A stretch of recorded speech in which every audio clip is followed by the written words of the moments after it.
Hello everyone, welcome to our YouTube channel. Today we are going to start the poem of our Flamingos book, which is My Mother at 66.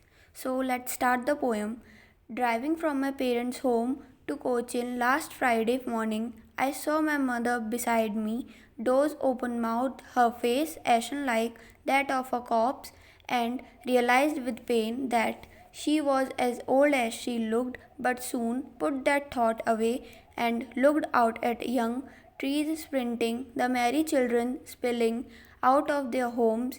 But after the airport security check, standing a few yards away, I looked at her, wan, pale as a late winter's moon, and felt that familiar ache, my childhood's fear. But all I said was, "See you soon, Amma." All I did was smile and smile and smile. Let us know about the poem. The poem was written by Kamla Das, who was an Indian English poet and literature and at the same time a leading Malayalam author from Kerala. Theme: My Mother at 66 deals with advancing age and the feeling of loss and separation associated with it. The poet undergoes two emotions when she sees her mother's aging and feels the pangs of separation and the thought of losing her. She must be feeling guilty of not being able to stay with her mother in her old age. She also wishes for the lost beauty and youth of her mother. इस poem में जो poet हैं उनको realise होता है अपनी mother की तरफ देखकर कि उनकी एज बढ़ती जा रही है और धीरे धीरे जो उनकी ब्यूटी थी, उनकी यूथ थी, जितने मतलब जो भी जितनी भी सुंदरता थी वो सब घटती चली जा रही है और उनकी एज बढ़ने के साथ साथ उनकी मृत्यु का समय भी नज़दीक आता जा रहा है और उनको अपनी मदर को देखते वक्त काफ़ी पेन फील होता है कि अब मैं पता नहीं उन्हें दोबारा देख पाऊँगी या नहीं देख पाऊँगी। तो ये पूरी जो पोएम है वो इस सब के अराउंड घूमी है। Summary: The poetess Kamla Das is on her way to the airport at Cochin, accompanied by her old mother. जो पोएट कमला दास हैं वो रास्ते पर होती हैं कोचिन एयरपोर्ट के अपनी मम्मा के साथ. Suddenly she realise that her mother has grown old. Her face appears ashen like that of a corpse. वो अचानक अपनी मम्मा की तरफ देखती हैं और उन्हें रियलाइज़ होता है कि उनकी जो मम्मा है उनकी एज बढ़ती जा रही है, वो बूढ़ी होती जा रही हैं और जो उनका फेस है वो जो राख होती है ग्रे कलर की उनकी उसकी तरह हो गया है. इस थॉट से उनका माइंड जो है डिस्टर्ब हो जाता है और फिर उनको रियलाइज़ होता है कि एक दिन मरना तो सबको ही है और जो उनकी मम्मा है उनकी एज जैसे जैसे बढ़ती जा रही है वो धीरे धीरे मृत्यु के नज़दीक पहुंचती जा रही है.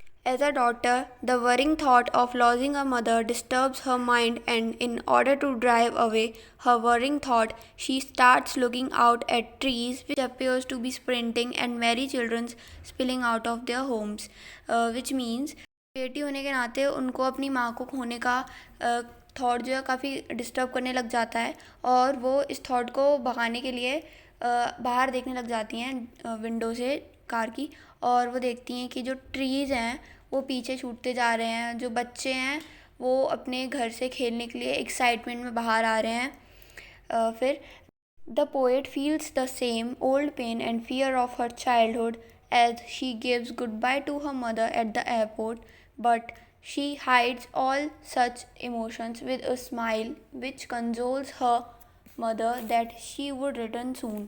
तो जो पोएट हैं उनको उस सेम उस प्रकार का दुख फील होता है जैसे जब वो बच्ची होती थी और अपनी माँ से बिछड़ने का उनको दुख होता था कहीं भी अगर वो जा रही होती थी. तो वो सेम पेन पोएट को अभी फील होता है जब वो अपनी मदर को एयरपोर्ट पे गुड बाय कर रही होती हैं और जो पोएट थी वो अपनी माँ से छुपाना चाहती थी कि वो दुखी हैं. वो अपनी माँ को एक स्माइल के साथ गुड बाय करती हैं और वो उन्हें ये उम्मीद देती हैं कि अब वो उनसे दोबारा मिलेंगी. पूरी पोएम एक मदर और एक डॉटर के अराउंड रिवॉल्व की है और इसमें बस ये बताया गया है कि जब हमारे पेरेंट्स जो हैं वो एज्ड हो जाते हैं तो हमें कहीं ना कहीं रियलाइजेशन होने लग जाता है उनसे बिछड़ने का कि वो बूढ़े होते जा रहे हैं. हम जब बाहर जाते हैं कुछ भी वर्क वगैरह करने तो हमें कहीं ना कहीं ये फील होता है कि हम अपने पेरेंट्स से दोबारा मिल भी पाएंगे या नहीं. तो इस पूरी पोएम में बस ये इतना ही बताया गया है. Let us see the poetic devices used in the lines of the poem. So first one is simile. It is the comparison of two things by using as or like. जब हम as और like का sentence में use करते हैं compare करने के लिए दो चीज़ों को, जैसे as sweet as sugar, सो उसको हम सिमिली बोलते हैं. तो इसमें जो लाइन्स थी, her face ashen like that of a corpse. तो जो पोएट हैं उन्होंने अपनी माँ का चेहरा एक लाश की तरह बताया है, क्योंकि जो मतलब एक लाइफलेस थिंग होती है ना, तो उसमें एकदम उसका डल सा फेस हो जाता है, तो उन्होंने उससे अपनी माँ का चेहरा कंपेयर किया है. और second, as a late winter's moon.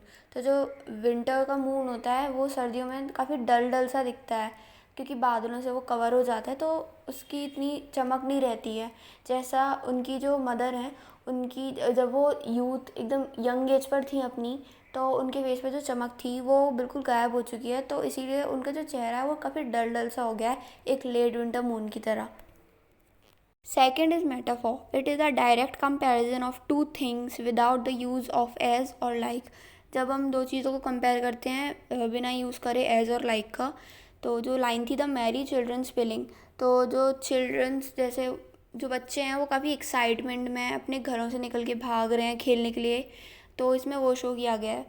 और third one is personification. When we give human characteristics to animal or plants or non living things, so this is called personification. जब हम जो मनुष्य की जो वो होती हैं कैरेक्टरिस्टिक्स, जो भी हरकतें होती हैं उनकी आदतें, अगर वो हम एनिमल्स को या फिर प्लांट्स को इंडिकेट कर देंगे तो उससे पर्सोनिफाई करना बोलते हैं. जैसे कि ट्रीज स्प्रिंटिंग, मतलब ट्रीज़ जो थे वो पीछे जा रहे थे क्या, मतलब ट्रीज़ कभी चलते हैं क्या, ट्रीज़ तो कभी नहीं चलते ना. तो इसमें जो ह्यूमन कैरेक्टरिस्टिक्स थी वो हमने पेड़ों को दे दी पोएम में. Then fourth one is repetition. It is the repetition of a word or phrase to create a poetic effect in poem. Example, the poet repeat these words. जो लाइन थी लास्ट में, smile and smile and smile, तो ये repetition है, इसमें same word को बार बार use किया गया है. Fifth one is alliteration. It is the repetition of the consonant sound in the line of a poem. जब ये कॉन्सोनेंट को बार बार यूज़ किया जाता है पोएम में, तो उसको हम एलिट्रेशन बोलते हैं. जैसे जो फर्स्ट वन है वो है हमारा माई मदर, तो इसमें दो बार एम यूज़ हुआ है. और फिर है दैट थॉट, तो उसमें जो कॉन्सोनेंट है टी, ये बार बार यूज़ हुआ है. और फिर आता है I said was see you soon, तो इसमें भी एस का यूज़ हुआ है. अब सिक्स्थ लिटरेरी डिवाइसेस है assonance. Here we see the use of vowel sound that is O. तो जो एजोनेंस है उसमें हम जो ओ का वोवल है उसका हम बार बार साउंड का यूज़ देखते हैं. सो टू कोचिन लास्ट फ्राइडे, तो इसमें बार बार वो आया है टू कोचिन. एंड मॉर्निंग भी. Dose open mouth, her face ashen like that of a corpse, तो इसमें डोज ओपन माउथ, इन सब में वोवल जो है ओ यूज़ हुआ है बार बार. और सेवेंथ है इमेजिनरी. सेवन्थ है इमेजरी. व्हेन द पोएट से trees printing Mary children spelling, तो इसमें ये इमेजिन किया गया है जैसे जो ट्रीज़ हैं वो पीछे जा रहे हैं और जो बच्चे हैं वो अपने घरों से बाहर निकल रहे हैं एक्साइटमेंट में खेलने के लिए. तो ये जो था ये पोएट ने इमेजिन किया था. Thank you everyone for watching the video. If you like the explanation then you can like, subscribe और शेयर.